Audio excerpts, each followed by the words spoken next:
Welcome.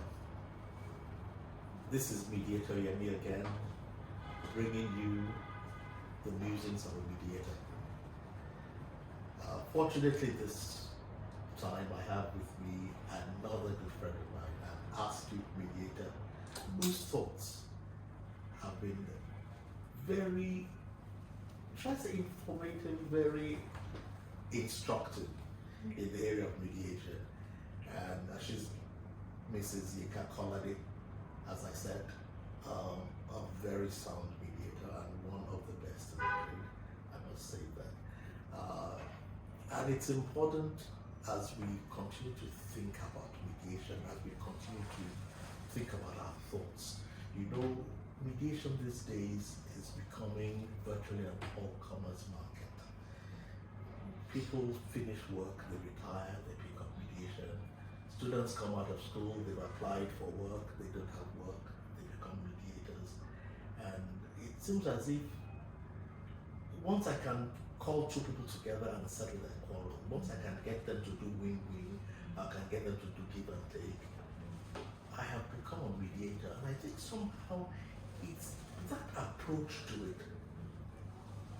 We need to find a way of stemming the growth of it, because otherwise we don't want people to see that as mediation. Because that way, if they see that as mediation, then they will never know the real mediation.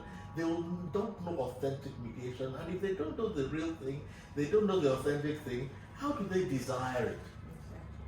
And you know, these are the things that I've been pondering about, and I will continue to ponder about in my musings as I think of mediation. I say to myself, there must be a place within this profession, or within this vocation, or within this practice, where you can distinguish the excellent, you can separate the men from the boys, you can tell the elite, you can know that, look, listen, there's sometimes when people are ill with certain types of diseases, they want to go to certain hospitals because they know that the standard, the kind of doctors that are there, they're not just any doctors. These are well-trained, well-specialized, they know their art.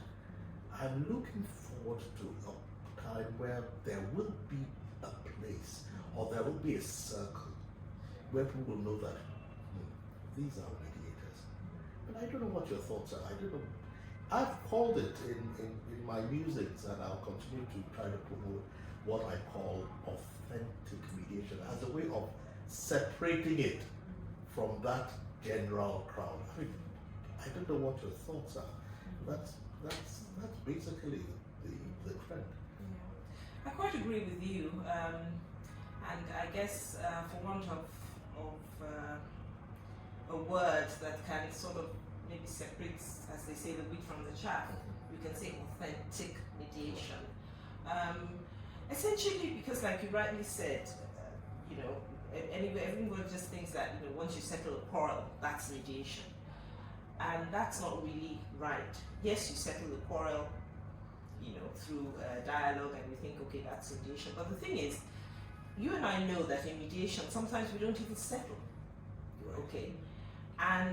But the experience that people go through, mediation, you know, is a process. It's an experience. And there's no way you can go through mediation that you will remain the same person. Right. And maybe that's the authenticity, you know, in mediation. Yes.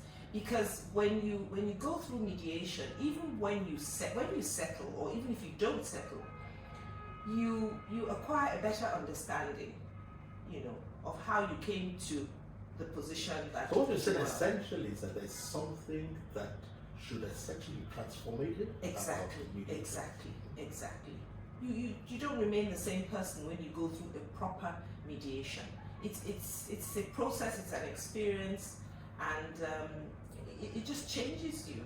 Right, and having said that, you know, I believe also that the mediator, who is a third party in a mediation, is very, very key, and is very, very crucial, you know, to the experience that the parties are able to get from the mediation. So a mediator, in his or her facilitation, must be able to carry the parties along, must be able to make the parties essentially understand, what the other is saying, what they're saying to each other, what they're aiming to achieve, what their grievances are, to give them a better understanding. So a mediator, I also think, is very, very crucial to the process of mediation.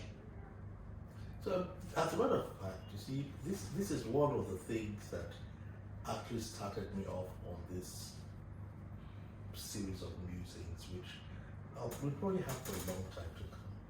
Because one of the things I'm passionate about is that while mediation, everybody agrees, is a good thing, but a good thing sometimes can become, shall I say, it can become banalized, it can become common. It can become something that no longer is attractive. Everybody has it. It's like if you go to some of the Oriental countries where you find they're easily giving you fake Rolexes, fake this, they can fake almost anything for you. And somebody said something to me which was very instructive a few years ago on either my second or third visit to Singapore, and we're looking at in a shop where they were selling real Rolexes and some of those things. And he said, the rate at which these people have shown you the fake ones that look so much like the real thing, it takes the joy out of you investing so much, because after all, sometimes you even have the real thing and people are looking at you. He said, look, the other day I was walking in the street and I had this bag with me, this briefcase with me, and he could see people were wondering whether it was genuine or fake. There's something that goes out of it. There's something Respect. It takes away the respect. Yeah. It takes away their ability of people to rely on it. And it becomes commonplace because people have got a lot of the artificial versions of it. It takes something away from the real thing. Yes. And one of the things that I've been speaking about and looking at what TDSH is trying to do is, let's make sure that we have some outposts somewhere. Let's make sure we have some place where we preserve the ideal, where people know if I come in here, I'm going to get proper mediation. If I come in here, I'm going to have a resolution of my dispute in a way that gives me everything that mediation is supposed to give me. I was sharing with some friends of mine recently. I said, one of the things that we talked about mediation is that, look, when you go into litigation, even when you win, you still come away and you're still not happy. But that in mediation, when you have a settlement, parties tend to come out happier. But these days, I'm seeing many mediations in which parties have even settled, they've signed settlement agreements, and I'm seeing in them the same responses as happens at the end of litigation. And I'm saying, what could have gone wrong? Why is it that they're still not satisfied? I thought mediation is supposed to give you satisfaction. I mean, you haven't seen that before. I have a lot of times, and that's what we're saying. So it means they haven't really gone through a proper mediation. They haven't gone through that process. They haven't gone through the experience that they're supposed to have achieved from a proper mediation. And that's where the role of the mediator comes in. It depends on, how the mediator was able to take them through that experience by his or her facilitation. If that wasn't achieved, then they're going to come out, with the resolution they really can't live with. Yes, they have a resolution, but it's not one that they're happy with. It's not one that they can really say, okay, I'll go away, I won't begrudge you, I won't, take this grudgingly, but I won't be able to live with this. But my concern with that is that I'm even beginning to hesitate to call that a mediation settlement. It is. It's a resolution of their quarrel. It's an ending of their dispute. It's an ending of disagreement. But it's really not a mediation settlement, because the real elements of mediation that has not been. And one of the ambitions that I have, and you know very well, anyway, I should be telling you this year, I'm on the advisory council and you're on the board of directors of TDSH anyway. And you know that one of the things that we expect TDSH to be able to demonstrate and bequeath to the world is that when I come into this place, and I'm sure I'm going to come away with two results. Number one, I'm going to really appreciate that mediation is a skill, is an art, is a valuable thing. And number two, because of the highly professional, highly skillful way in which the mediators handle that matter, we're going to come out with a lot more satisfaction. You know, these thoughts will continue to bother our minds, will continue to talk about them and think about them as we put in place our programs, we put in place the things that we want to do, the learnings, the trainings, whatever you want to call it. But this is the ideal that we have to stand by. This is the ideal that we have to promote jealously. Definitely. And also, you know, we need to look at relationships.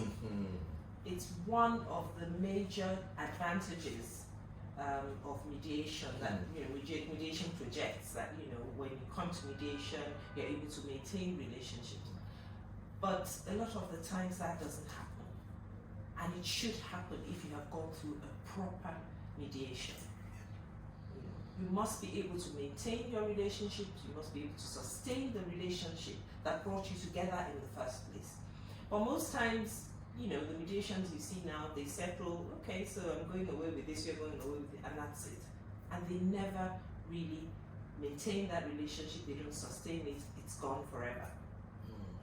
I'm going to hold you to that. And that means we have to have this conversation again very soon. In having this conversation, I would like to focus on that relationship building aspect of it, because it is one that is largely neglected. It is one that is largely overlooked. But needed. It is needed.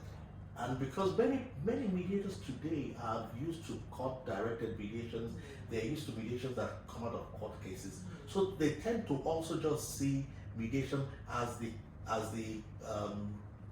handling of the case, concluding it. So, but there is one thing about us as mediators is that we're interested in the people. We're interested in their relationship. We're interested in their lives going forward. All the soft issues. All the soft issues. And that is what mediation is about. And that is the difference between regular, mundane mediation and authentic mediation. You're quite right. Ika, it's been a delight having you with me. Same here. And sharing my thoughts as I continue to ponder. I don't know when I'll stop thinking, but I'll continue to carry on my musings from week to week. Thank you. Thank you very much. Thank you.